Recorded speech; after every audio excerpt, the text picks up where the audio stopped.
1959 को दिल्ली में मुगल सम्राट आलमगीर द्वितीय की हत्या हो गई। दिल्ली में इमादुल मुल्क की दादागिरी चलती थी। उसने कमजोर शहजादे शाहजहां तीसरे को तख्त पर बिठा दिया। इमादुल मुल्क अली गौहर से जलता था और अली गौहर इस वक्त दिल्ली में था नहीं, लेकिन अली गौहर सम्राट बनने का लालच भी नहीं छोड़ सकता था और दिसंबर में अली गौहर ने अपने आप को सम्राट घोषित करते हुए शाह आलम की उपाधि ग्रहण की। तो इस तरह से अली गौहर बन गया शाह आलम द्वितीय। इसके तुरंत बाद जनवरी 1760 के अंत में शाह आलम ने पटना पर फिर से हमला कर दिया। 20 फरवरी में कंपनी की सेना फिर से पटना आ गई और पटना को दोबारा राहत मिली। ये कहलाया second relief of Patna. Shah Alam पीछे हट गया। 22 फरवरी को दोनों पक्षों के बीच में सिरपुर का युद्ध हुआ। हालांकि अंग्रेज जीत गए, लेकिन कुछ आगे कर नहीं पाए, जबकि शाह आलम सीधा बंगाल की ओर जाने लगा। जाफर और अंग्रेज सेनाएं मंगलकोट में एकजुट हुई। उसके बाद 7 अप्रैल को बेलकौस में लड़ाई हुई, जिसे बेलकौस का युद्ध कहते हैं। इसमें शाह आलम हार गया, पटना वापस चला गया और फिर से उसने पटना को घेर लिया। अप्रैल के आखिर में फिर से अंग्रेज सेना पटना पहुंची और पटना को राहत मिली। इसे कहते हैं third relief of Patna. Shah Alam Patna से दक्षिण में गया के पास मालपुर की तरफ निकल गया और वहां छावनी बनाई। इतने में मीर जाफर का साथी पूर्णिया का नवाब खादिम हुसैन शाह आलम से जा मिलने को तैयार हो गया। वो हाजीपुर तक पहुंच गया। इससे पहले वो कुछ कर पाता, पटना से कैप्टन नॉक्स ने 16 जून को उस पर हमला कर दिया। ये कहलाई बीरपुर की लड़ाई। इसमें खादिम हुसैन हार गया और शाह आलम से मिलने की जगह उसकी उल्टी दिशा में बेतिया की तरफ निकल गया। जून के अंत तक कंपनी की सेना पटना पहुंच गई और हुसैन का पीछा करने चल पड़ी, लेकिन रास्ते में 2 समस्याएं आई। मीर जाफर के बेटे मीरान की मौत हो गई। मीरान बिहार की लगभग हर मुहिम में अंग्रेजों के साथ रहा था। दूसरी बात, मानसून भी आ गया था और अंग्रेज सेना वापस पटना आ गई। इसके दूसरी ओर हारा हुआ शाह आलम गया से पीछे हटकर सोन नदी के किनारे दाऊदनगर पहुंच गया। जब तक मानसून खत्म हुआ तब तक मुर्शिदाबाद में स्थिति बदल चुकी थी। 20 अक्टूबर 1760 को मीर जाफर को हटाकर मीर कासिम को बंगाल का नवाब बना दिया गया। फिर 14 जनवरी 1761 को पानीपत का तीसरा युद्ध हुआ, जिसका आखिरी परिणाम अंग्रेजों के लिए ही फायदेमंद साबित होने वाला था। अगले दिन 15 जनवरी को दक्षिण भारत में पौंडीचेरी ने अंग्रेजों के सामने हथियार डाल दिए और फ्रांसीसियों का भारत की राजनीति से सफाया हो गया। उसी दिन पूरब में भी कुछ ऐसा ही हुआ। शाह आलम ने फिर से बंगाल पर हमला करने का प्रयत्न किया और 15 जनवरी सन 1761 को सिवान के युद्ध में शाह आलम को हार का सामना करना पड़ा और वो वापस अवध की तरफ लौट गया। शुजा अभी अभी एक भयानक भूल करके लौटा ही था। पानीपत का तीसरा युद्ध हुआ। इस युद्ध में शुजा ने मराठों के खिलाफ अफगान हमलावरों का साथ दिया था।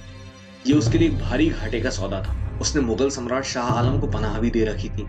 अभी तक ये बात साफ हो चुकी थी कि मुर्शिदाबाद कलकत्ता के अंग्रेजों के निशाने पर रहने लगा था। इसलिए मीर कासिम ने अपनी राजधानी मुर्शिदाबाद से बदलकर बिहार के मुंगेर में बना ली।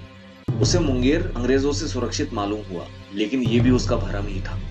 बिहार में पटना अंग्रेजों का एक बहुत ही मजबूत गढ़ था। मीर कासिम ने जून 1763 में इस पर धावा बोल दिया। 24 जून को अंग्रेज सेना पटना छोड़कर गंगा पार चली गई और पटना का अंग्रेज गढ़ मीर कासिम के हाथ में आ गया।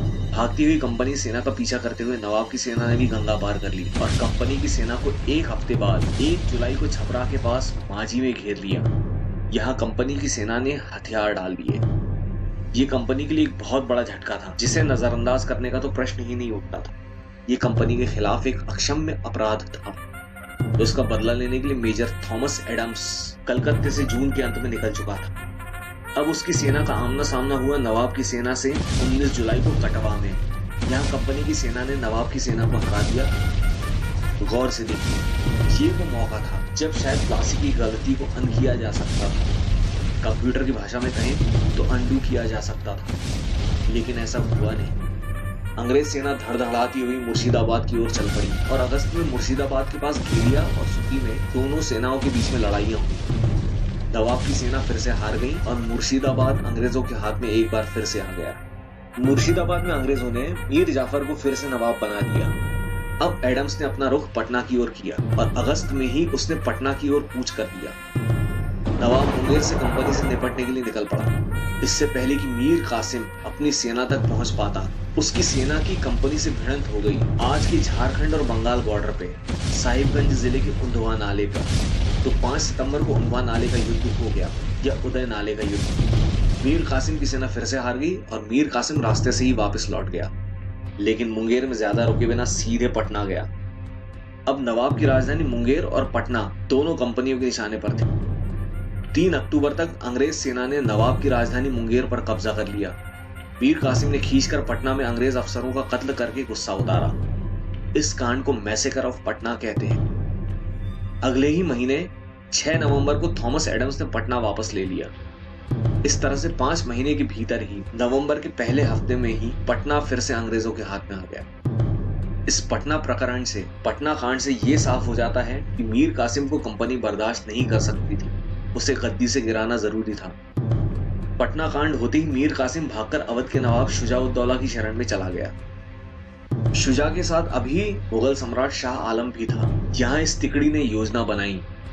शाह आलम ने कोशिश तो की थी कि मरती झड़ती मुगल सेना को फिर से मजबूत किया जाए। उसने एक काबिल सेनापति मिर्जा नजफ खान को यह जिम्मेदारी सौंपी, जिसने उसे बखूबी निभाया भी, लेकिन वक्त को कुछ और ही मंजूर था। इस तरह से 3 सेनाएं मिलकर अंग्रेजों को भारत से भगाने का मंसूबा बनाने लगी। एडम्स की जगह ले ली कारनाक ने। शुजा और शाह आलम ने फिर से पटना की ओर कूच किया। पटना के रास्ते में एक बार कारनाक की अंग्रेजी सेना और मुगल सेना का आमना सामना हुआ। इसमें कारनाक को वापस पटना में खदेड़ दिया गया। फिर शुजा और शाह आलम की सेनाओं ने पटना पर हल्ला बोल दिया। मई सन 1764 में पटना से ये मुगल सेना हार कर पीछे लौटी, लेकिन रही बिहार में ही, गंगा के किनारे। अब तक कारनाक की जगह हेक्टर मुनरो ने ले ली थी। सितंबर के अंत में कंपनी की सेना पटना से चल पड़ी अवध, बंगाल नवाब और मुगल सम्राट की एकजुट सेना से टक्कर लेने के लिए। इनकी भिड़ंत हुई गंगा के किनारे बिहार के बक्सर में 22 अक्टूबर सन 1764। ये थी 22 अक्टूबर सन 1764 की बक्सर की लड़ाई। इस बक्सर के युद्ध में मुगलों और शुजा की करारी शिकस्त हुई। शाह आलम को अंग्रेजों ने पकड़ लिया और शुजा-उद-दौला अवध की तरफ निकल गया। अंग्रेज अब शुजा-उद-दौला के पीछे पड़ गए। उनका दिल्ली तक का रास्ता अब बिल्कुल साफ था, कोई बीच में नहीं आने वाला था। बक्सर के बाद अंग्रेज सेना धड़धड़ाती हुई अवध में घुस गई और किले जीतने लग गई। फरवरी 1765 में बनारस, चुनार, इलाहाबाद अंग्रेजों के हाथ में आ गए। मराठों ने मदद करने की कोशिश की, लेकिन अब यह मदद किसी काम की नहीं। बहुत देर हो चुकी थी, लगभग 1 साल की देर। मई में कानपुर के पास पूरा जहानाबाद और कालपी के युद्ध हुए और इनमें अवध और मराठों की हार हो गई और मराठों को हार कर वापस यमुना के पार अपने इलाके में वापस लौटना पड़ा। अब अवध का नवाब शुजा-उद-दौला बिल्कुल अकेला पड़ गया था। संधि के अलावा कोई चारा नहीं रह गया था। अब आने वाला वक्त अंग्रेजों का